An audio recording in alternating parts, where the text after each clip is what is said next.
West Tigers podcast. It's episode number 360. Joined by Garry, Nick, and Steve. We're going to be reviewing and looking at some of the awards that Joel posted on the forum. We're going to be giving out some of our own awards that I've added on. And we're also going to be talking a little bit about some club news, including John Bateman, Royce Hunt, Luke Brooks, and Shane Richardson, and plenty more. Boys, Steve, I've the last week I've just gone on a complete tune-out of all content. So I've just done 20 minutes of homework to get up to date with what's been happening the last week. Have you tuned out of sort of the rugby league season, or are you still invested? No, I'm definitely still invested, Eddie. I'm enjoying watching the footy at the moment. I'm certainly enjoying not having the emotion of a West Tigers game, but I am very much into the top 8 and watching the semi-finals unfold and all the drama around that. So, yeah, I'm still into it. I'm just a little bit concerned that it's just going to be a Penrith-Melbourne grand final and it's a bit of a yawn fest, really. Concern, mate. I think that's the only thing that could possibly happen. Look at last weekend's game. Well, that is the concern, right? There's just not enough competition at that very top end of the comp. Nick, I think I made the big prediction on the group chat that the Sharks would beat Melbourne last week. So that was definitely wrong there. Were there any surprises for you on the weekend in the 4 games? Not really. I think I picked the Dogs to win, and they did not. That was the only one. Yeah, they should have. I missed out on that one, but no, like Steve said, it's just been. I think everyone probably could have picked the top 4 at the start of the year. This is what I hate about the salary cap. It's supposed to level out the playing field, and you've got teams like Pride Tigers down the bottom every year for a long time. You've got Melbourne up the top forever, so it needs to level out somehow. Anyway, the NRL. I'd like to know, just off the top of my head, over the last, say, 10 or 12 years, how many grand finals there have been not involving either Melbourne, the Roosters, or Penrith? Can anyone think of one off the top of your head? We'll come back to that anyway, but I'm thinking, like you, Nick, I don't think the salary cap's really working. All right. The first award that Joel posted on the forum, boys, was Moment That Filled You With Hope. I'm just going to read out some of the responses and I'll come to you. Tiger Ton went with flogging the Sharks. Tiger 5150 and Jedi Tiger both went with Galvin's debut. Teddy S, Parramatta win. Mac Tiger, Richo when he was confirmed as CEO. It's a good one. Tigersman said the first 2 wins. Canberra Tiger was the Parramatta game in round 3. Dirty Reds was the Sharks game at Leichhardt. Mike, 2 early wins. Same for Skipper. Plunder Monkey went with round 3 against Sharks. Barra, early wins. And Rusty 63, beginning of the season. So fairly similar trend going there. Steve, what was the moment that filled you with hope the most? Well, with the risk of sounding overly repetitive, the moment for me that where I was the most delighted, I suppose, was when I heard that the entire board and the CEO were gone. Because I just genuinely felt that we were now in for this amazing riding of a wave of change within the club, and I just thought we're going to go in the right direction here. This is all going to be okay. But I've said that a million times. But from a football perspective, it was the Para win, 17-16, because it was 2 in a row. And I thought, wow, 2 in a row, that's a big thing. Maybe we're going to string some wins together. Then I think we lost 10. Nick, your moment? Yeah, it was 9 in a row, Steve, and I've got that written down too. But yeah, 9 or 10, what's the difference? You made some good points. So Shane Richardson's announcement was massive because that just gives us a bit of hope going forward, and we all need hope, especially where we've come from. And as you said, with the previous board out, we've finally got some tried and true direction at the top there with Richo, leading us forward, and all of our eggs are in his basket, right? So he's the man that's going to get us out of it. We have to believe that. But I was the same. Easter Monday for me. We started with a bye round 1. We lost to the Raiders, which was disappointing. But then, beating the Sharks at Leichhardt was surprising. But then to back it up against the Eels, again, it's probably a bit of Tigers giving fans false hope. And I was one of those people that walked out of that ground at Para, a little bit excited, thinking, I think we've turned a corner. Benji's coaching. We've got, different halves combination. Maybe this is the start of something. And then, as you said, Steve, 9 weeks later, I was crying in my wheat pick. So, yeah, tough season again. Your moment, Garry? Yeah, I was going to go with the first 2 wins, but I like to avoid agreeing with Mike, so I'm going to make a really late change on that. And I'll just go with the Jerome Luai signing. I think that showed us for the first time that we're able to get a marquee player to the club. And hopefully it's a sign that things are going to be better. I didn't expect us to finish out of the bottom 4 this year, but that Jerome Luai signing gave me hope for next season. Yeah, I went with just specifically that try that Galvin set up for Buller at Parramatta, because I thought we've got a superstar here in Galvin and we've got a good young player in Buller, and I just thought that was something that we've lacked in the past few years. It obviously only produced 6 wins, but that was probably the most exciting moment for the year for me. On the flip side, most disappointing moment of the year, Tiger Tun said the last game, Tiger 51-50 Newcastle game, Jedi Spoon Bowl, Teddy S. First Dolphins game with no Galvin. Mac Tiger Saints lost 56-14. Tigersman Spoon Bowl, Canberra Tiger Spoon Bowl. Mike Senior Players / Spoon Bowl, Dirty Reds Dragons game. Skipper 13 said the sin bins throughout the season. Plunder Monkey Dragons game, especially our record returning from buys. Barra said blowout losses, and Rusty 63. He must have logged onto your account, Garry, because he said his most disappointing moment was the day after the last game, realising there's no games for 6 months. That might have been the happiest day of my life that day. I want to be playing this weekend, mate. Steve, what was your most disappointing moment of the year?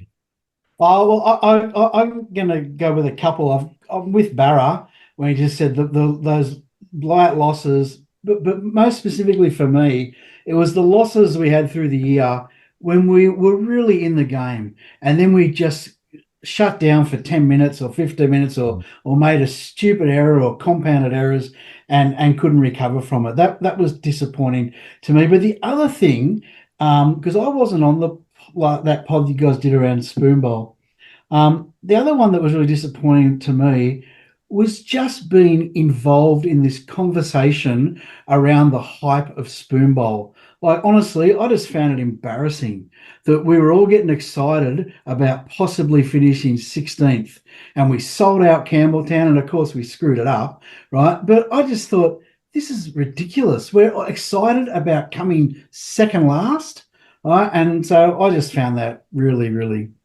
disappointing. Grandpa Steve getting cranky again. I was considering you for one of my awards later, Steve. Most positive podcast, but I might have to scratch that out after that rant. Nick, seriously, was it worth? Sorry, was it worth getting like really? We're all going to go out. Say we'd beaten Parramatta, so we're going to run out of Campbelltown Stadium, waving our flag, saying, "Wow, aren't we great? We came second last." Come on. For me, it was just a bit of fun. I think that the mood around this club for so long has been dour and depressing, and it was a chance to have a little bit of fun around a game and a pretend game that actually meant something when we haven't had a game that meant anything. And how did that work out for you? Yeah, it got worse because we played like busted. I was ready to drive down Darling Street with my Tigers flag out the window, to be honest. I did that 2005 grand final morning, and I would have done the same if we had a one Spoon Bowl. But anyway. Yeah, I would have been driving around Parramatta with mine, mate. Yeah, I choose friendly areas. Disappointing moment. Yeah, mine was so after we beat the Eels Easter Monday, we had a rough month after that where we just couldn't get anything go our way, and we probably blew a couple of games there. But we played the Dogs in round 9, and I think we led 14-6 at half time, and I felt like we were in control of that game. And to be honest, if we had have gone on with that game, it may have turned things for us a little bit. It might have given us a little bit more of a bit of spark going into the games after that, but we squandered a lead. I don't think we scored a point from memory in the second half, and we completely fell away after that game. And, by the end of round 12, our season was dead. We're already looking towards 2025. Garry? Yeah, for me, it was the 9 losses in a row. And each week, the moment was worse. I think that kind of heaviness that builds around the club when we get consecutive losses, and then consecutive losses that last for like 2 months. To me, that just puts a horrible feeling around the club. You talk to people, like our group chat is just horrible and negative, and I don't like that. So each week of those 9 losses, that was my worst part of the season, my most disappointing part of the season. It just got worse every week. So after the ninth loss was probably the most disappointing, but yeah, it was each of those 9 losses. Yeah, Spoon Bowl was a bit obvious for me. I mean, probably I would similar theme to Steve and Nick. Like I went with the Newcastle game in Tamworth because that's when it dawned on me that there's only one team that's going to come last year, and it's us. Because there were similar to that Canterbury game. I thought about that one, but I thought we were actually probably outclassed in the end. Whereas the Newcastle game, I thought we just lost it ourselves.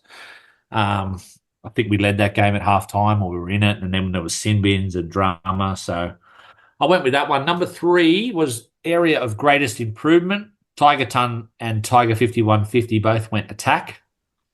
Our attack this year. Jedi Tiger said Galvin and his passing. Teddy went with the effort areas. Mac Tiger said attack / younger players. Tigersman, we stayed in the game longer than we did in 2023. Canberra Tiger went with attack. Dirty Reds, the kids, they look up to it. Mike said red zone scoring was a lot better. Skipper 13, no leaks in the media. I like that one. That might be my one actually. Plunder Monkey, identifying and developing younger players.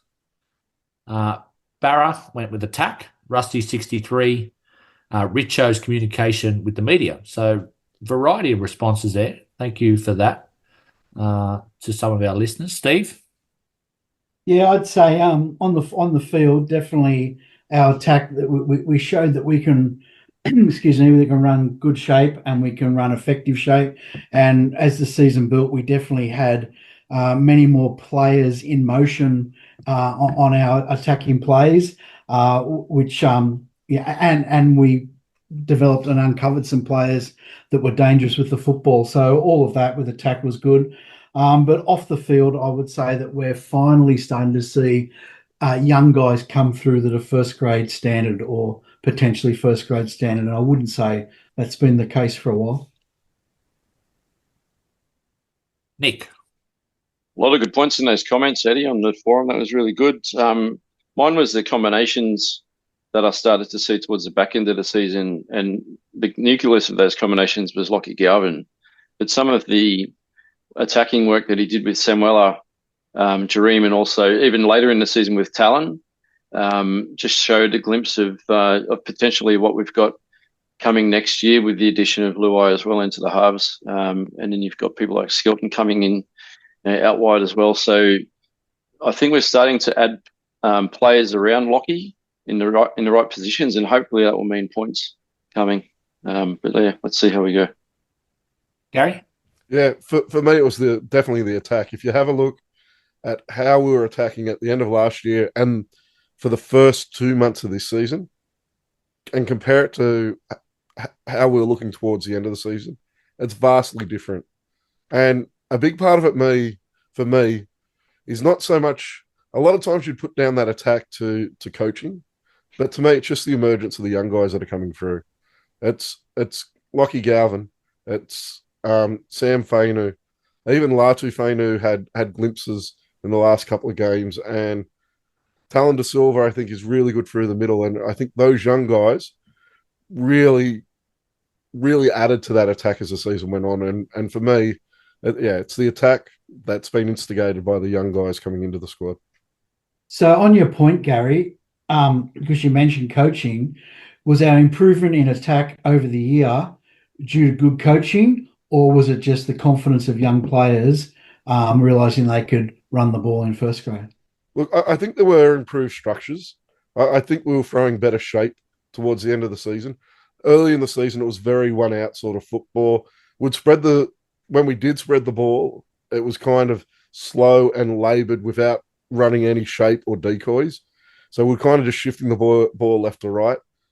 I do think, though, the vast majority of the credit for that improved attack has to go to those young guys. It's Lockie Galvin's development from being a player who was relying on throwing a short ball to Sam Fainu to those cutout balls he was throwing later into the season. Because all he really had when he came in, And this isn't the downplay how he was playing when he came in, is he had a little bit of a show and go and a fender get through the line himself, or he was going short to Sam Fainu.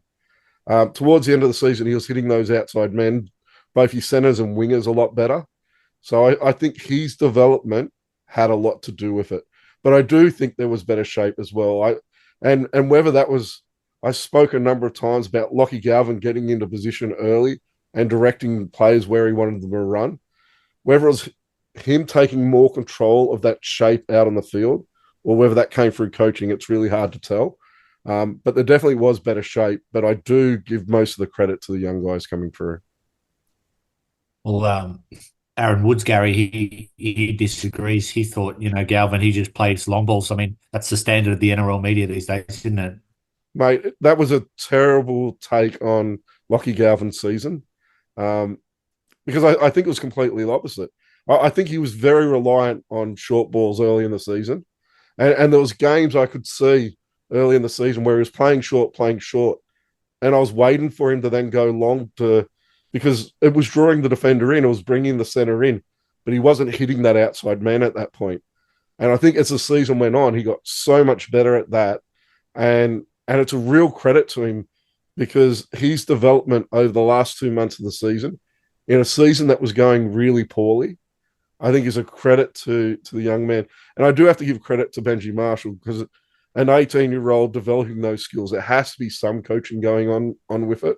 But yeah, a huge credit to Lockie Galvin and a big diss to Aaron Woods with those comments. It showed really poor understanding of Lockie Galvin's game throughout the season. Even like, to be fair, Steve, I think we've all got different sort of concerns about Benji, but I wonder if there could have been a better coach for someone like Lockie Galvin. Like, who would have allowed him to come in and debut in round one out of school football and play with the sort of freedom that he had? Like, I actually wonder how he would have played if he was a little bit more shackled or structured. There's no one out there who can relate to Lockie Galvin like Benji Marshall can. Like it's almost a replica. Like Lockie Galvin coming on the scene is almost an exact carbon copy of Benji Marshall coming on the scene, and the amount of talent that he shows is the same as what Benji showed, and the amount of media scrutiny that he's already under and he's going to increasingly be under is the same as Benji. I think you're right, Eddie. I don't think there's anyone who could mentor him better as far as like for like goes. That's for sure. I hope Lockie Galvin's listening out there. Re-sign, please, Lockie. Yeah. And for me, I think when Benji Marshall got inducted to the Hall of Fame, I think there's a really telling comment from him when he thanked Tim Sheens for allowing him to and encouraging him to play his own natural game when he came into first grade. And Benji actually said, I don't think there's any other coach who would have allowed me to do that. Now, there were reports in the preseason that Lockie messed up on some play during the preseason and Robbie Farah ripped into him. But Benji then pulled Lockie aside and said, mate, you play what you see. I want you to go out there and play your game. And I think that says it all. I think that's why he's had the confidence to come into the grade the way he has. And all the credit for that has to go to Benji Marshall because I 100% agree. Just like Benji said, Tim Sheens was the only coach that would have allowed him to do that. I don't think many other coaches would have allowed Lockie to play the way that he did this year.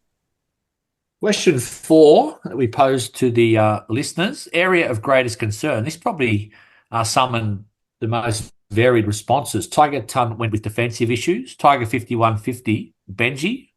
Jedi went with backline defense. Teddy S running last again. Mac Tiger, doubts around Benji / not signing enough forwards. Tigersman went with underperforming senior players. I like that one. Canberra Tiger, player retention. Dirty Reds, the board.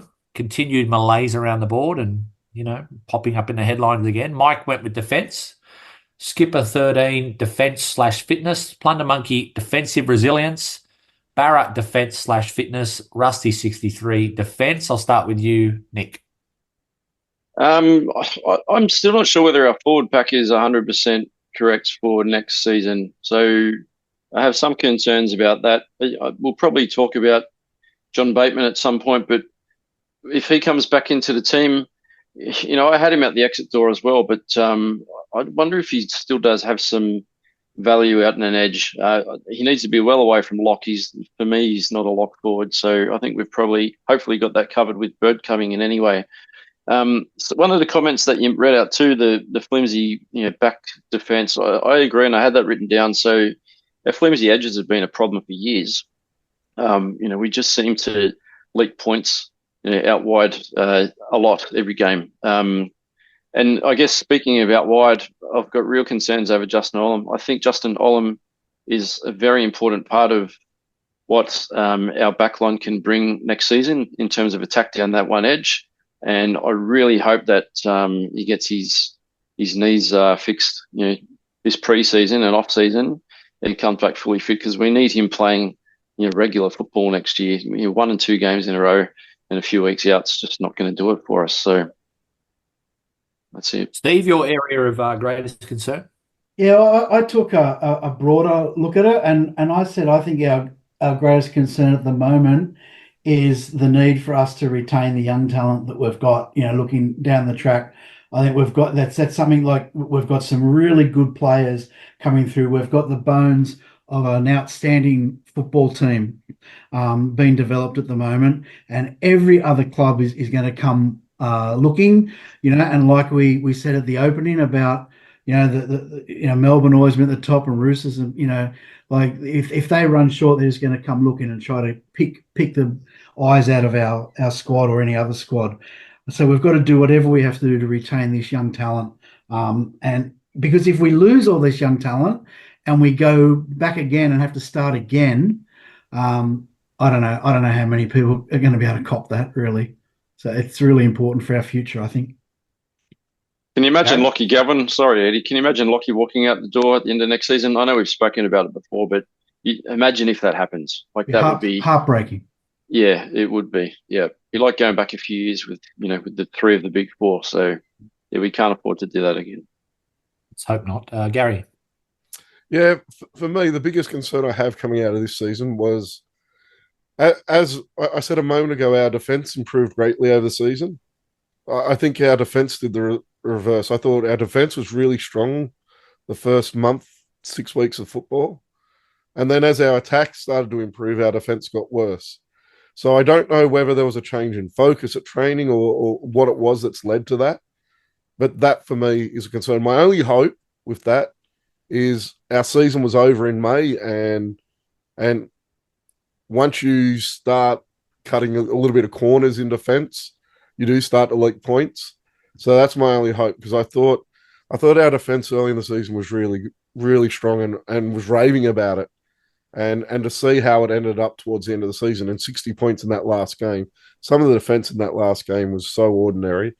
So for me, coming out of this season, the defence is the biggest concern for me. Question 5 was 2024 best recruit from another club. It was pretty unanimous here. It was 10 votes for Samuela Fainu.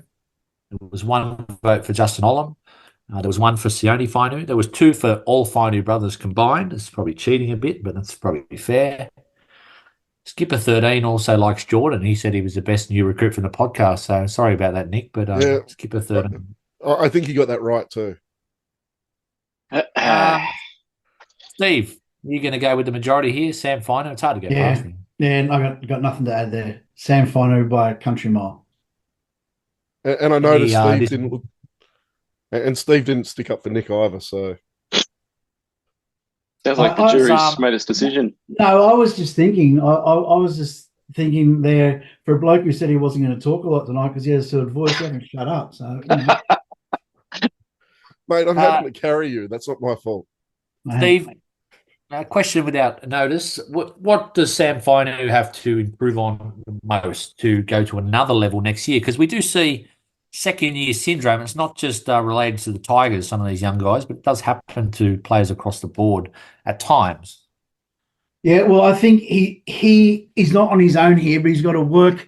He's got to work with his teammates on whatever edge he's on to shore up that edge, right, defensively. So they've got to work as a unit. So it's not just about him improving his tackle technique. It's about him working as part of a unit of four on that outside edge, to ensure it's tight and they're all going the same direction, and we're not getting a whole lot of points scored down our edges. So there's that.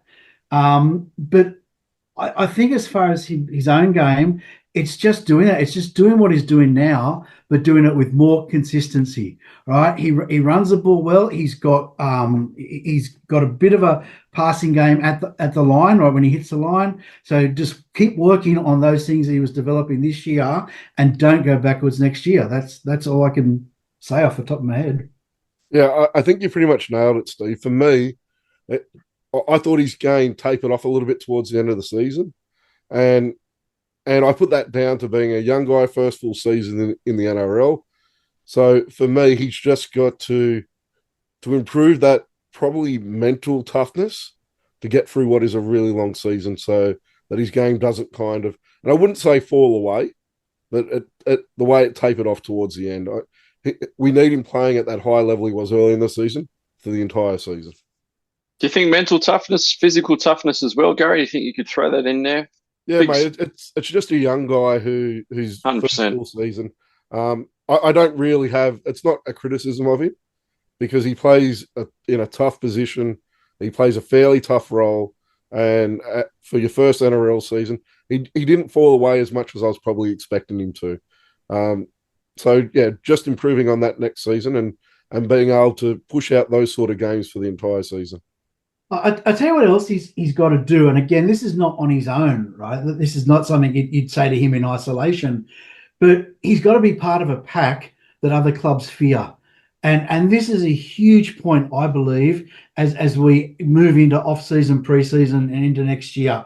That forward pack has a mentality that we need to be a pack that dominates, and other teams fear playing us, because it's not the case. In fact, it's the opposite. And I would love someone to come in like apparently Bennett did to South and say, other teams basically laugh at you. Don't fear you at all. I'd like that reality check to be made to our forward pack, and them to get it in their heads that that's what they want to achieve for next year, because that will go a long way for us becoming a force in the NRL. And I actually think it's a really good point to raise about Sam, Steve, because if you have a look at that Dogs pack, it's not, especially their middles, there's not a lot of guys that you fear through their middles. They're really good, consistent performers, but they got Kikau out on that edge, and that guy is terrifying when he runs the ball. And Sam probably has that ability to become that sort of fearful player out on an edge. So it's not a bad point to raise about Sam, because if we do lack a little bit of that mongrel in the middle, there's no reason why that can't be provided out on the edge, because I think Kickout shows how you can kind of provide that in a team. Well, we had that a couple of years ago, if you remember. We started the season, remind me, I've just gone blank. Who were our back rowers out there a couple of years ago? We were out watching them, Garry, at Leichhardt in a trial. And it was guys up at North Queensland, and the guy went to Man. Yeah, it was Leilua. And Kelma. Tuilagi, that's it. And we were dominating through the forwards, through our edges. We were throwing two quick balls out to the edge, and it was beautiful. It fell away, unfortunately. But after that trial. Yeah, probably pretty much. But that could be, I think. But I think it's got to come right across the pack. It's got to come in the middle and out on the edge as well. Final question Joel posed on the podcast forum, and a nightmare result for Garry, really. Most underrated player for 2024, runaway winner, Big Red, Alex Seyfarth. He was the only one to get he didn't get 5 votes. Vanua Pole got 1. Sione Fine, who got a couple. Jerome Buller got 3. That surprised me. And Alex Twile got 1. That also surprised me. But Nick, I can't go past Big Red. I reckon he played nearly every game. Yeah, he got sin bin a few times and did a few stupid things, but I reckon he'd get in a lot of top 8 sides. People might disagree with me, but I thought he really improved. I think he certainly doesn't look out of place in the top 17 anywhere. Um, for me, he's a starter. I like him. Gary's sitting there smiling at me, but I've said it before. I love Big Red. I love Alex Did you Seyfarth. say, sorry, Nick, did you say he's a star or a starter? He should be a starter. He's a starter, starter, and he could be a star. I do actually like the way towards the back end of the season he did try to temper himself a little bit. Like he was becoming a big target, and teams were baiting him a lot. Um, but he tried to get baited quite a lot the last handful of games, and he did turn away a few times. So I think there's a lot of room for growth for Alex Seyfarth. But I'd actually written down for Noah Pole, so I still think he's underrated. We've seen what he can do. I hope we can lock him in. I'm not sure what his contract status is at the moment, but especially with Stefano going, from what we saw with Polo, the way he runs off the back fence, off kickoffs, and he's, as Garry said all season, his footwork at the line is incredible to watch. He's just such a big and agile fellow with a hell of a lot of potential. But yeah, we need to lock up players like Fanua. I've really enjoyed watching him play this season. Gary, I know you don't like admitting you're wrong, so no surprise you're not voting for Seyfarth, but who are you voting for? Look, I was moving on Alex Seyfarth. I do agree with Nick that he did a much better job of controlling his aggression towards the end of the season. And there were teams going after him. There were teams trying to bait him. But he still has that really bad play in him. And there was one in the game against Parramatta where he threw that pass in gold for, just plays that you can't be doing. And he needs to get that out of his game. If he gets all that out of his game, then he has a spot. And I will say, I've always said you can't have both the Alexes in your team. Right now, I'd be keeping him over Alex Paul. So every day of the week. Yeah. Every day of the week. I probably wouldn't have said that last year. So he has moved up in my rankings of the Alexes anyway. But yeah, I had Pole down as mine. I think Nick said pretty much everything you need to say. I think he was probably our best middle forward this year and doesn't get the raps of the guys that are around him. Steve, your most underrated player, was it Seyfarth? Yeah, I think it's all been said, mate. Yeah, Seyfarth, I think he has shown a lot of signs of improvement this season. But I do want to go into bat. Well, I'll preface it first, right? I agree that Seyfarth and Twal, you don't want them in the same 17, and at the moment, Seyfarth is the guy. But I do want to say that Twal cops a lot of criticism, especially on the forum, and I do think he does fill a spot in the 17 and holds his own most times when he does. I'll concede that this year he was less effective than last season for a large part of the season. He wasn't as strong this year, but he is a dependable bloke to have in the 17 who generally won't let you down. So yeah, he's not there for me because I'm going Seyfarth ahead of him. But I do want to say I think he cops it probably a little bit unfairly sometimes. For me, he just doesn't have any impact. And the big thing that gets him across the line in previous season is his defensive workload, his high tackle efficiency, and that fell away a little bit this year. And if he's not providing that, if he's not holding up the middle as well as he has in the past, then I don't think you can carry his lack of impact. Yeah, I'm not going to go into bat for him. Like I'm saying that I think he's really not now 17. I suppose my point is, he does hold. He's not out of place in first grade, is what I'm saying. Boys, Garry, the Jeff Chisholm Player of the Year. It's something we've done for the last couple of years. It's votes, I believe, after every game. Who is the recipient of the award this season? So it was really close this year. There was a bit of a gap between the third place getter, which was Sam Faino, who got third place. Second place was Appy Coruscant, and 2 points in front of Appy was Lockie Galvin. So very close coming down to that last game. It could have went either way. But yeah, the listeners of the pod voted Lockie Galvin as the Jeff Chisholm Player of the Year. Hard to argue, Steve, with that top three. I would say, I don't know if the West Tigers have done their Player of the Year award yet. I don't think they have. It's not What till other 11th of contest? October. Okay. Well, I mean, I think it was probably close between Coruscant and Galvin for me, probably till about 8 rounds to go, and then I just think Galvin ran away with it. And I actually probably would have Samuela as second, probably Appy as third in my power rankings.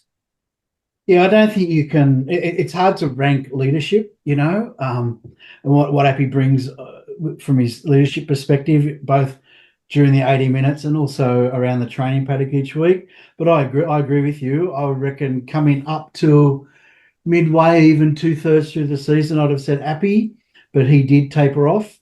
He was obviously really tired, probably carrying injury of some degree, and Galvin sort of grew an extra arm there at the end of the season. He went gangbusters there, especially with his attacking play. So can't argue with it.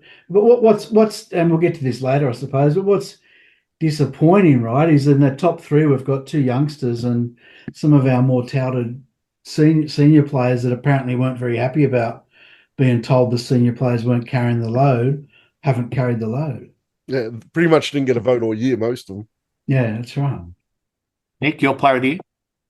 Oh, it's pretty easy, isn't it? Lockie Galvin. I won't say by a country mile, but for what the kid did, starting out as an 18-year-old across the year was beyond incredible. I think Phil Gould said it pretty accurately. Was it last week when he said he's the best, young talent that he's seen in the game ever? Like that's a huge rap. Yeah, But huge rap. yeah, that just the way that he continued developing across the year in a team playing last was pretty to watch. You can't doubt Appy's effort, but like Steve said, Appy was exhausted, and I think he had some personal things going on with his wife during the year that only came out after that last game. But yeah, Appy needs a rest. I want to see him energized come round one. Hopefully, he's playing round one. Not sure what's happening with that suspension he copped, but Yeah, yeah, it will be. okay, that's good news. Yeah, we really want to see our full strength team for round one 2025. But yeah, Lockie Galvin for me. Yeah, that suspension actually worked out really well for him, in my opinion, because I think he needs a break now. So he won't be in those tests for Samoa. I think they got 3 tests coming up, and that just allows him to get a proper off season, and it gets him back for us round one. So I hate to say that it's good that he's missing those test matches because I like to see players get rewarded for their effort, but I think it's probably best for the last couple of years of his career that he gets a proper break this off season. You know what would be even better, Gary, if Jerome Luai got a 3-week suspension in the finals and doesn't have to go and play, games for Samoa in November or December in, some wherever they're playing. That would Mate, be great because we need him at training, he could get a suspension next week and I'd be happy. Hip Yeah. drop. All right, boys, it's time for some of my awards. I'm throwing in a few curveballs here. No surprise. Let's go with the biggest surprise in a good or bad way of the year. Gary, I'm going to start with you. Uh, that's a hard one. If I was talking about a player, I think the way Sam Fainu came through this year, I wasn't expecting to see that. Lockie Galvin. So the way those young guys have come through really wasn't what I was expecting to see. But probably the biggest surprise for me is that we're still waiting for some of the stuff from the review last year to be sorted. I thought that would have been over and done with by now. But yeah, hopefully in the next month or so, all that will be put to bed. But yeah, I would have liked to have seen that over and done with by now. Steve, what was your surprise? Was it a good one or a bad one? Yeah, good one, Luke Lilly. He just burst on the scene. I just loved what he brought to the wing. He bought something that we needed straight away, and that was a bloke who could actually get post contact meters coming out of our red zone. And I'm really excited to see him develop. I know we've bought some wingers, and where he fits in, I'm not sure, but I think he's a kid with a lot of potential, and he excites me. Looking forward to watching him down the track. Yeah, at this point, Steve, if we don't sign a couple of another outside back between now and the start of next season, then I have him in my starting side round one. I'd like to see him get a little bit more time, but if we don't get another outside back, I think that there's a wing spot there for him. Yeah, well, he wouldn't be. He's got a lot to learn, but I don't think he'd be out of place. Nick, give me a surprise. I agree with Luke Lally, great player. Sam Fainu, hard to go past him, what he brought this year. I guess off the field, I was surprised when Richo came out and announced that we were still going to be playing as many games out at Leichhardt and Campbelltown next season, because I honestly thought before he made that decision in public, he was talking about the stadium policy and maybe consolidating home venues. But I like going out to those traditional home grounds. Like Garry, I love going out to Leichhardt. I'd prefer to watch football nowhere else rather than Leichhardt Oval, but I expected a different result.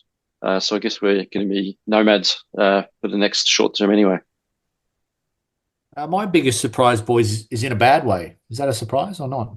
No, that's why you not get. surprising. That's why you Yeah. want my answer for one of the other questions, Eddie. Steve, my biggest surprise came about 6:14 tonight when I looked at the chat for probably the first time in a week. It wasn't a surprise when I saw you talking about Luke Brooks, but then when I saw what you were talking about, I thought, has the West Tigers press, is Lee running the show and Pascoe again? Because we released a press, whatever it's called, on our website saying, congratulations, Luke Brooks, on playing in the finals. And I thought, okay, that's bad. But then there were quotes from Shane Richardson where he said, he stayed loyal where others didn't, and congratulations, and we're so happy. Like, what a massive air swing. I couldn't not believe that when I saw that. Yeah, it just shows to me that the club is moving in the right direction, I think, but it probably shows that we've still got a long way to go. It was a really strange decision. Bizarre. It's bizarre. Like firstly, the most obvious one, the guy doesn't play for us anymore. So that's the end of it, right? But the second thing is, how disrespectful is it to the tens, hundreds, I don't know, of other players that have played for us that have also played semi-final football? Like how do you just pick out one bloke? Like now he's got a barbecue and a personal message. Like Yeah, but like even Steve, like I haven't watched 360 for 2 weeks, but apparently they couldn't get enough of it tonight, and they were just laughing at the club. They Just were, giving and another look, excuse. they weren't, How could and they weren't Richo belittling. not see that coming? They weren't belittling, and they weren't being arrogant as they can be. They were dead set. Because I watched it, they were dead set, just dumbfounded that the club would do it, and I feel the exact same. And if the biggest Luke Brooks flag waver in Steve is criticising it, then you got it wrong. Nick, any thoughts on it? No, not really. I heard Luke hasn't actually taken his barbecue home. I heard it's still at Concord, but I could be wrong. I love Luke too, Steve. I'm always been a big Brooksy fan, but yeah, I couldn't believe they posted that either. It just made it. It made an absolute mockery of us on social media and in the media, as you said, Eddie. With Just can't believe that they can't see that coming. No, Just don't know where this. I thought Richo, maybe he's obviously quoted, but is there someone who ticks off on these things that says this is a good idea? Yeah, that's the point, Eddie, right? And here we go again. I'm going to say it again. People are just so sick of hearing it, I suppose. The attention to detail. Who checked that? Whose job was it to fact check that and say, no, this is not a good idea? When did they sit around a table, two or three people, and go, you know what? This mightn't be such a good idea. The lack of attention to detail is just scary, and it needs to be looked at. It really does. Look, if you read the article about it, Shane Richardson spoke about it today. He spoke about the reasoning behind it. So it was 100% a Richo decision to do that. So I don't think that I don't think Richo is ever one to sit around with a group of people to make that sort of decision. So to me, it just I can't imagine any other club doing it. Well, also taking shots at other former players is a bit unnecessary, really. Like, he said he stuck it out and others didn't. Like, really? It's 10 years ago. Yeah, that's the big point to that. That was 7, 8 years ago now, all that went down. That doesn't need to be brought up again, I don't think. But the only defense I can put to it is Shane Richardson at the moment is trying to build loyalty around the club. And if it's some attempt to try and build that loyalty around the club. I do kind of get it. It's not something I would have done, but that's the only take I can kind of get from the club deciding to do it is like his comments about crocodile roll and players willing to be in the fight. If it's part of promoting that and that and more so the Crackett players who have left in the past, maybe that's part of it. But yeah, Luke Brooks had an opportunity to be here this year. He had a contract offer under the table to be here. He made the decision to go to Manly. The club didn't make the decision to not sign him for this year. It may not have been a contract at the level he was wanting or expecting, but he had an opportunity to be at this club this year. So I don't then see how you can turn around and thank him for being loyal. And I know he was for a long time, but he made the decision to leave this year, not the club. Most disappointing player, Nick. It's hard for me to go past that big log in the middle who punched out 60 or 70 metres a game on 800,000 a year, or he wanted that much. The big log. Yeah, I forgot his name. What's his name? You're talking about Clemmer. Oh, Stefano, yeah. Nick didn't even know who you're talking about. I didn't know if you're talking about Stefano or Clemmer. Both probably big logs. We got a lot of logs that push out 60 or 70 metres. Yeah. Well, Clemmer, to be fair, Nick, I didn't think he had 10 games plus per year where he's punching out 70 metres, but I could be wrong. But who was your most disappointing player of the year? Well, you know what I will say though, I think Clemmer put in a bit more effort than Stefano, who really disappointed me. I really thought Stefano would at least have a dig the last 6-8 games of the season, but he did not. So enjoy Mexico, Steph. And actually, that moustache he was growing in the last couple of rounds, he did look Mexican, so he'll fit right in down there.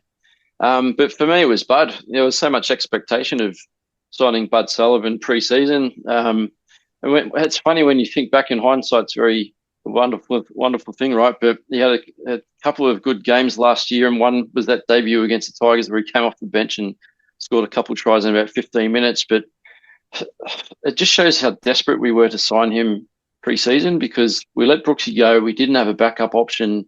Caesar and Latu came a little bit later. Bud was such a desperate buy, and the amount of money we invested in him and the longevity, like 4-year contract, was just it's proven now. It's ridiculous. Benji clearly doesn't want to play him in first grade anymore, and I think he made those comments pretty clear coming into the Parramatta game where he said we didn't have any other options to bring Caesar in, even though Caesar was a bit injured coming to that game. But I'm disappointed with what we saw of him on the field in NRL, and I'm disappointed with the fact that we've still got him on the books for another 3 years. We clearly need to shake that. I don't know how we do it, but it's got to happen. Steve, your most disappointing player 2024?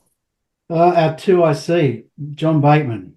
And I was so excited about him coming to the club, and that was based on my memory of him playing for Canberra. I just thought he was going to be exactly what we needed with our forward pack, but he was ill-disciplined.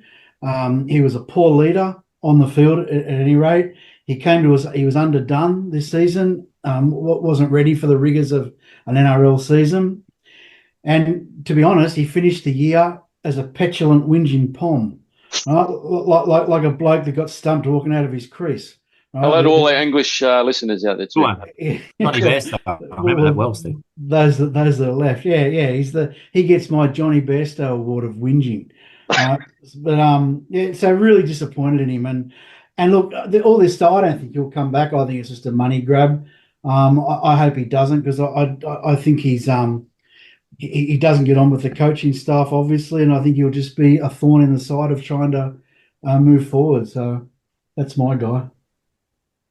Garry, your most disappointing player? For me, the most disappointing part about it is there's 4 or 5 players that aren't wrong answers. So Naden, Bateman, Stefano, Adam Dewey, if you want to go there. There's just too many players that are the right answer for this question. But for me, I agree. Senior players as well. Yeah, and senior players. But I agree with Steve. For me, it's John Bateman. More so, I'm really disappointed in the season that Stefano put forward. But John Bateman was our vice captain. And the lack of discipline, as Steve said, that he showed at various times during this year, the blow up with Benji Marshall and then walking out of the club a couple of days later, for me, that becomes the right answer for me. But any of those guys that I mentioned, I can't fault anyone for having them as their answer because they're all right answers. We won't do worst game, boys, because I think we sort of covered that with some Joel's awards. But best win, because there were a few good wins. Toss up for me between Manly at Leichhardt and Parramatta at Parramatta. I'll probably go with Parramatta, Gary, because I probably hate them more. And it was a 1-point win. It was close. So that's my best win of the year. What was yours? I hate all the other teams, so that doesn't really help me. But I'm going to go for the Manly game because that was a game like the Roosters game I went to thinking we had no chance. And the way they played, and I know Manly were poor and Luke Brooks made a couple of errors that kind of added to it for me. But for me, it was just the fact that that was a game I thought we might get touched up in. So to get away with a win in that gets my best win. Nick, your best win? I had Para on Easter Monday written down, but yeah, I'm thinking about it. That Manly game was a great win at Leichhardt, and I actually got the pleasure of sitting next to Garry for that game. Oh, yeah. No, that was my worst game of the season, sorry. That's the first time I watched the game with Garry. It was good fun, and I actually got to watch Garry refuse to leave the ground, and both of us were kind of escorted out the gate, which was an interesting experience. I didn't get escorted out the gate. The security wouldn't speak to me. Because you were standing there like a statue, like the statue of Leichhardt. It's not going to happen, Garry. You might win. I don't know if you'll win an award for one of these next few questions coming up, but about the podcasters. But I don't think you'll get a statue, mate. Best win, Steve. Hell of a lot of concrete, that's for sure.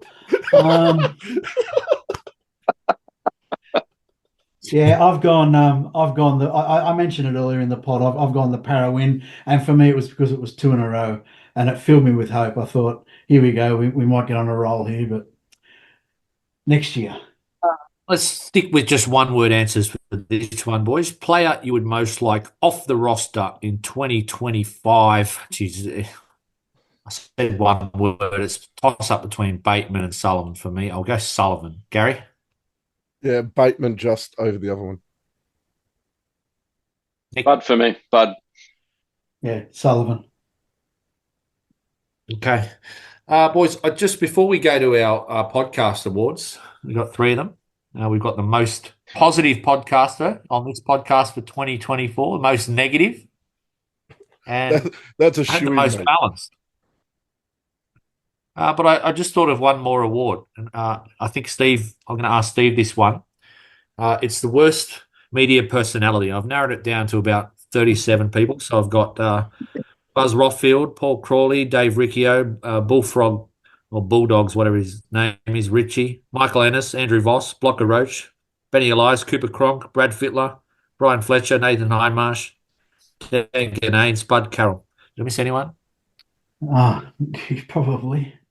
Who's Andrew Voss is the most hated, isn't he? Andrew Voss. Well, he's different. Right? There's commentator and there's I don't know, like the guy who talks about the game. Yeah, I don't know. They're all bad. They're all terrible. Look, I reckon. You know who I find really difficult to listen to because he will not stop talking about himself. Like really, Spud Carroll, mate. I don't care what you did in the 90s, mate. It was a long time ago.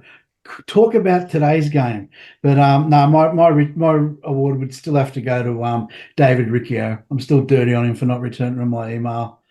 The guy couldn't talk football to save himself. Any votes, Stick? Any thoughts? Oh, Buzz Rothfield. Anyone that really annoys you on commentary? Or, no, but Buzz for me. Like yeah. Me, 360. Garry? Yeah, it's Buzz for me. I don't watch any of those shows, so I just get Buzz in the paper, some article from the paper sent to me every now and then, but yeah, no time for him whatsoever. I couldn't vote for Paul Kent because that tree took him out. That was probably the highlight of my season, actually. So Eddie, just as we're getting to the end of the season, can I ask a question to Garry here, just a point of contention, because Garry loves to take the high moral ground and distance himself, and I don't watch 360, I don't listen to articles and all this, and so he just said, Yeah, I know. And then he said, "Oh yeah, the odd Buzz Rodfield article that gets sent to me." Why is it that on the chat, whenever someone says, "Oh, it's behind a paywall," can someone send me the article? You're the one who can send it through, mate. Why is that? Question. I do have an account for the Daily Telegraph. There you So go. Drop Should mic. be a shame. Move on, Eddie. It's a waste of $1 a month, Gary, or whatever it costs. I don't pay for it, so it's all right. All right, boys, one word answers.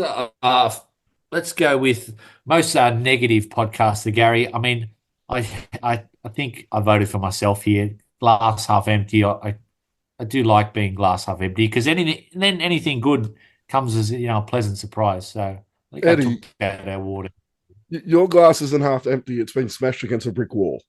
So you win that award hands down. If these poor people, and Nick's got to see it recently, if these poor listeners could see the chat, we would have to start up a counselling service.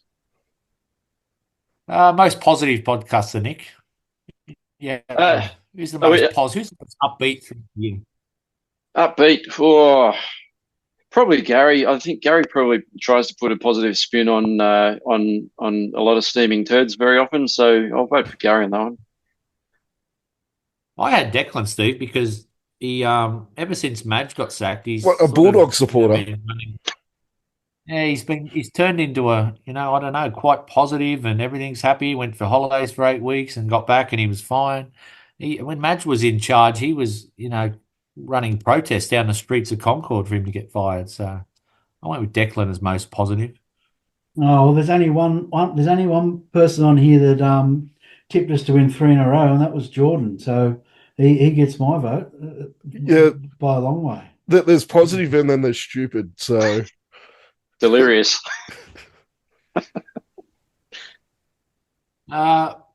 Most balanced was the last one. I was going to vote for Joel, but then Joel, he doesn't really show up much anymore, Steve. So it's probably you if you don't go on a rant, which you do probably one every 3 or 4 episodes. And when it's a rant, it's a real good one. You get fired up. Yeah. Oh, yeah. Well, this is a mutual respect society here, isn't it? Because I've got you as our most balanced. Because on the pod, you are extremely balanced. You really are. The problem is, but it's an act. The problem is in real life you're a raving lunatic, right? And no one gets to see that. But on the pod, the false edo that you put out there, very balanced. Called professionalism, Steve. Gary? Yeah, I would have said Steve as well. And Steve, for 95% of the time, is incredibly balanced. But when he becomes unbalanced, it's extremely unbalanced. Unhinged. So I can't give it to him. And to be honest, I really can't give it to any of us. We're all West Tigers fans. And I think that creates some instability in our mental health. So I don't think it's any of us. I'm more balanced than Kalen Ponga going down King Street in Newcastle on a skateboard, mate.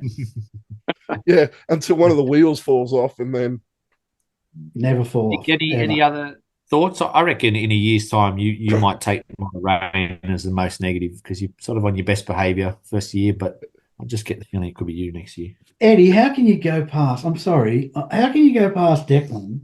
Like, how does he get through an off season? Every single player coming to us is not coming, doesn't want to be here, is going to renege on the contract. Like the bloke, I don't know how he doesn't get through without nicking his wrists, really, in the off season. But anyway, I haven't seen enough fire from Declan this year. I think he's maturing. You're right, he's maturing. I don't know if maturing is the word, but boys, let's wrap this podcast up with a couple of just news bits that have been around. Bateman apparently coming back. Steve, you reckon that's a bit of just a hoax? Manager just making sure he's keeping the Tigers on their toes? Yeah, I don't think he'll be back. I don't think the club want him back. I think he's burned his bridges pretty savagely at the club. Hopefully a deal can be done because if he does come back, I think it's going to be, fairly disastrous for us. Yeah, I think that whole article the other day was just manager speak trying to get the best deal they can for him on his way out. So I think the club and he is locked in a bit of a standoff at the moment, but I think that will be sorted out soon. It's hard to see him come back, isn't it? Sorry, Eddie. The way he left, the way he ran out the door and shipped over to the UK, and the comments that he made that first couple of days he was over at Warrington or wherever he went, you just can't see him coming back. That relationship's broken. The Royce Hunt comments, I didn't see him in full, Steve, but he said he was thinking about retiring. It wasn't exactly glowing endorsement of the next 3 years at the West Tigers. I can only hope, he's maybe not the smartest guy around and sort of just blurted that out rather than genuinely considering, retiring. But he signed a 3-year deal. Did that concern you, that comment? Yeah, it does concern me. Look, I think context is a key issue here, and it's hard to know the context of which he was speaking. He's probably, thinking of the Cronulla fans and trying to say the right thing for them, as he leaves the club. I reckon that's probably the context. But we really need, we've talked about it. How long have we been talking about this for? We really need, that dominant prop to come in and lead our forward pack, and he's those comments. He's not going to be that guy. He doesn't play enough minutes, and he hasn't got the fitness, and perhaps hasn't got the aggro. No, that's not fair. He has got the aggro. He's quite an aggressive player, but yeah, I don't know. It's a worry. We need another prop. We still need another one. Yeah, look, I fully agree. I think those comments were in relation to his exit from Cronulla. I think he wanted to put forward the idea that he was going to retire at the club, that he got an offer, and I think he worded it really badly. I'm not too concerned about him coming across. I think he'll be a good signing as long as what Steve just said happens. There needs to be another prop. Now, the reason I'm not too concerned about him coming over is I think Cronulla has quite a number of forwards who play quite big minutes. The role they've got him in is they want him to come on and provide as much impact he can for 15 to 20 minutes. And he does that extremely well. I think Cronulla's look best in attack when they're playing off the back of a Hunt play the ball. So I think that's when they actually play their best football. Now, what I'd like to see from him is extending that 20 minutes to 25 minutes a half. If we can get that out of him, I'm extremely happy about it. But what's really crucial is that he's not a replacement for Steph. He's not that Steph replacement that we're looking for. And another guy that we signed might not be the Steph replacement. But what we need to do is, out of two guys that we'll probably end up spending about the same we had offered Steph for, is we need to get another guy who can fill that role as well. So a guy who has decent impact but can play 30 minutes a half. And then you're looking a little bit better. So it's really important that Hunt isn't the only signing coming across. If Hunt is signed as a replacement like for Steph, then it's a terrible signing. So it's really important that there's a guy with good impact that can play decent minutes that comes across as well. From the two, sorry, Gary. Okay, mate.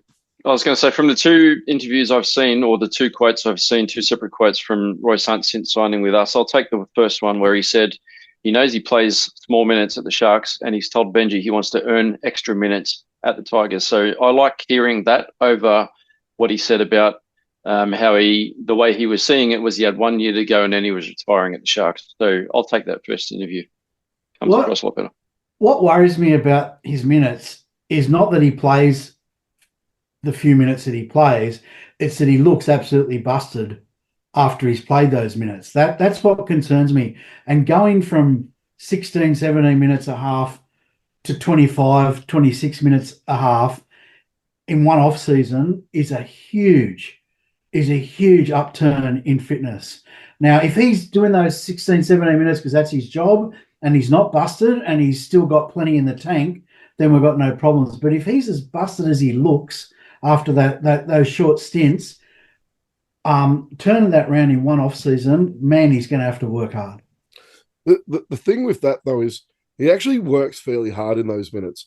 I know there's times that he's walking, but he puts in a fair bit of effort defensively. He's actually quite strong through the middle defensively, which, watching him a bit closer the last couple of games, I was actually surprised. I expected him to be quite sloppy through the middle, but he actually he gets across and makes cover tackles in defence and that sort of stuff. And from a guy that is playing short minutes and is busted after those short minutes, defensively he's a lot sounder than I thought he would be.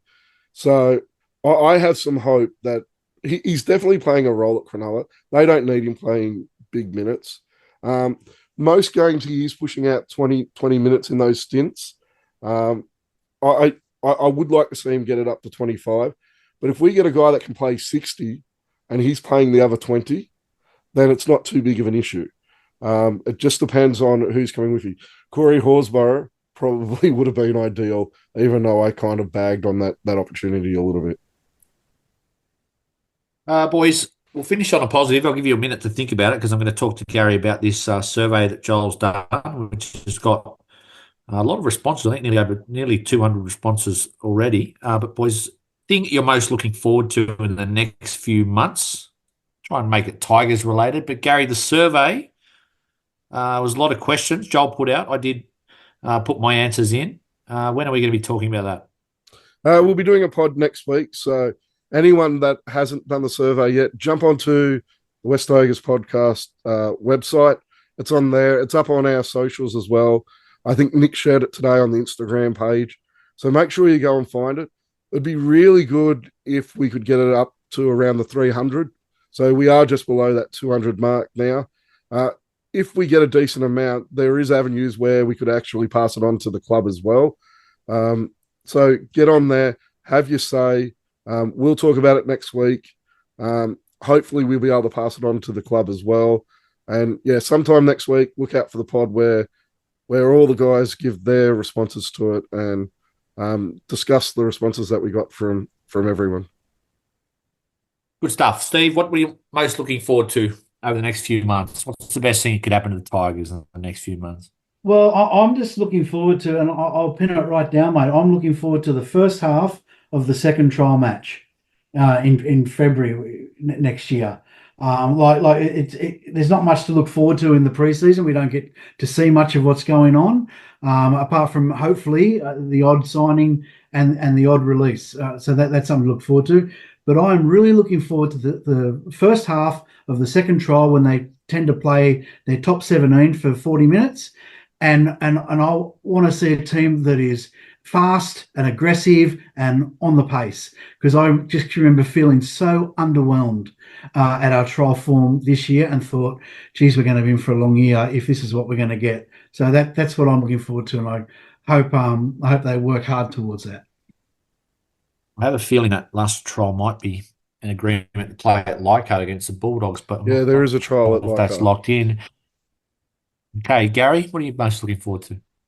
There's a few things over the off-season. I want to see some movement on our roster. I want to see some players released from the club, a number of guys going, and some more key signings. I want at least another middle. I think we could do probably with a second rower as well and an outside back. So there's probably at least 3 signings I would like to see over the off-season to kind of improve the roster. Probably the thing I'm looking forward to the most, though, is the day Jerome Luai walks into the West Tigers for the first time. For me, that's that first step in our club truly changing around. I'd love to be and I'll probably try and get out to some preseason training this year. I want to see who's leading our side on the field. I want to see the person who's barking. I want to see if Jerome Luai is setting standards. So I want to get out to some training sessions while over the off-season to see if Jerome Luai is setting those standards for our club, and that will give me a fair bit of confidence moving forward. So I think there's some great things to look forward to over this off-season, but I can't wait for the footy to start again. Season 2025 could start tomorrow.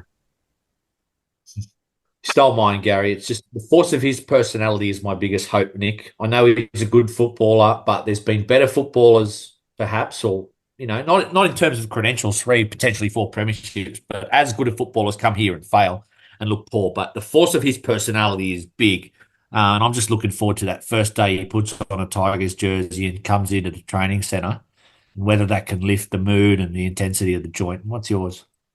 So am I. And listening to Garry, I'd love to get out there too. I've even thought about camping outside the driveway to the car park down there at Concord on day one when Jerome drives in. I'm that excited about seeing him in Tigers colours, and the media is going to be all over that when he walks into Concord. So I'm excited about that. But Eddie, Nick, can I just ask you, mate? Sorry for interrupting. Do you think he'll be as excited driving into Concord, seeing a fan camped out waiting to meet him? Do you think? I reckon he will be before they lose a couple of games. Yeah. Well, yeah, I reckon he thinks he can do anything, Jerome. He's up for the challenge. I agree. I think he's got to get through the mourning process first of leaving Penrith, because he's been pretty emotional especially with his social media posts and his post-game interviews the last few weeks, that it's becoming real, that he's about to leave and he's enjoying the last time he's got with his brothers and all this sort of stuff. And probably like Appy, when he first walks into Concord, it's going to be very different, but he's going to have a couple of mates there with Appy and Taruva with him too. So I think he'll settle in. And Brian Toto too, when he comes across during the off-season, which I'm looking forward to that agitation. Look, I think he's looking forward to getting into the club. I think he's over being that second fiddle, and if you're really honest, he's probably the third fiddle at Penrith. I think he's looking forward to being that number one and having all that attention on him. I think he's going to thrive under that. But I think Steve's right. I've already sent Nick's picture through to the club and said, just look out for this guy. Don't let him in. So I don't think he'll be camping out waiting for Jerome. All right, boys. Thank you to everyone, the listeners that responded to the awards we sent out. And if you could fill in that survey if you haven't already, that's something Joel will talk about next week. He'll be back. You're not going to be on it? Thank you, boys. You never know. Thanks, I might be late including tonight. All right. Thanks, boys. Cheers, guys. Thanks, fellas.